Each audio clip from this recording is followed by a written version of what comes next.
Today is Divine Mercy Sunday, and it's also on what is known as Low Sunday. And I guess it's because of St. Thomas, who failed to believe in Jesus' resurrection until he saw the 5 wounds, the 2 holes in his hands and on his feet, each foot, and also in his side. So let me speak a bit about the readings first. We've seen Thomas failing to believe unless he could see and feel and touch, in other words, with his senses. He needed to be sure. And of course, the famous comment of Jesus is, "Blessed are those who believe and have not seen." Of course, Thomas became a great man and a great missionary, and he said on that day, "My Lord and my God." He was totally and utterly converted to the fact that Jesus had risen from the dead and is Lord and Master of our lives. We may think it was easy for the disciples to believe because they were with Jesus and they moved around with him.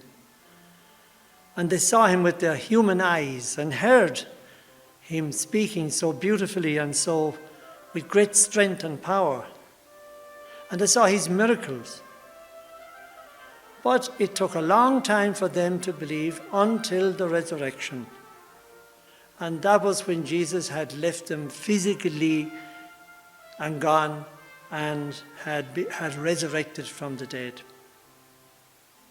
In fact, they were more disadvantaged than we are because they were struggling with what they saw.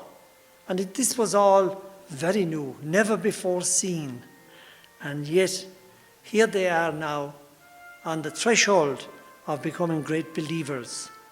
And they did. They passed over and became great leaders. So, what we see and feel with our eyes and ears and our senses are not the only ways we know that there is a truth around. For instance, mathematics, you really can't see those concepts, but you know them because of your intellect. And then there's seeing things spiritually, seeing inside things spiritually. And this is what we are asked to do at Easter.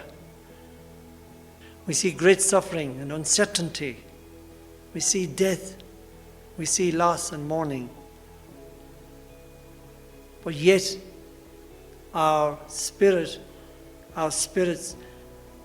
help us to look at things with the eyes of God, and to see that God is deeply involved and listen to his promises.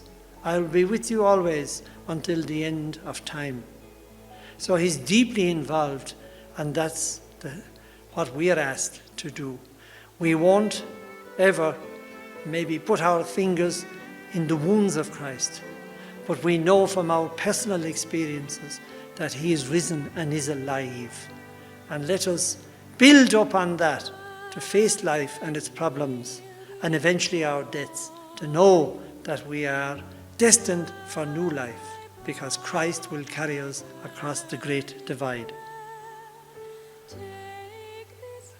Pope Francis last year said, and I quote him, "May Christ, who has always defeated death and opened for us the way to eternal salvation, dispel the darkness of our suffering humanity and lead us into the light of his glorious day, a day that knows no end." End of quote. So, also today is the feast of the Divine Mercy. And let me go through a few simple historical facts about the Divine Mercy and Saint Faustina.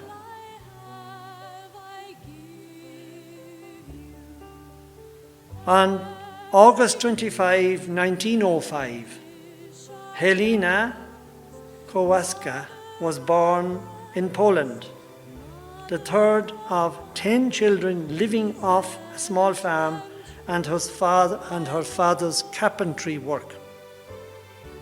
At the age of 7, Helena hears a voice calling her to religious life. In 1920, at the age of 15, Helena begins domestic work to support her large family. On August the 8th, 1925, Helena is accepted by the Congregation of the Sisters of Our Lady of Mercy.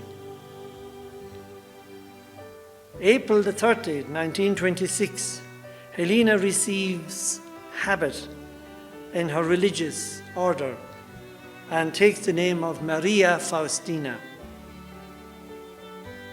April the 16th, 1928, on Good Friday, she is engulfed by the flame of divine love. February 22, 1931, Sister Faustina sees a vision of Jesus who tells her to paint his image. In September 1938, Sister Faustina prepares herself for death and dies late in the evening.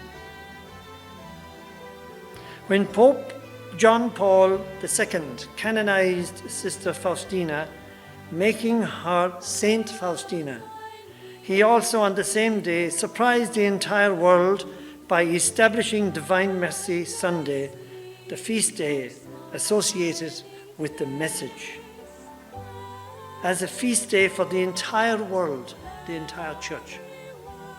As a feast day for the entire church. The feast day falls on the second Sunday of Easter. Repeatedly, Pope John Paul II has written and spoken about the need for us to turn to the mercy of God. And this is the message, of course, of the divine mercy. The mercy of God, the divine mercy, which has saved us from sin and death. We are privileged in our diocese here to have a parish named after the divine mercy. Wishing you a happy and peaceful Easter time and a lively faith strengthened by the story of St. Thomas, who later became a great missionary and is supposed to have traveled to India. And may the divine mercy of the Lord Jesus Christ, the second person of the Trinity, enrich your souls as well.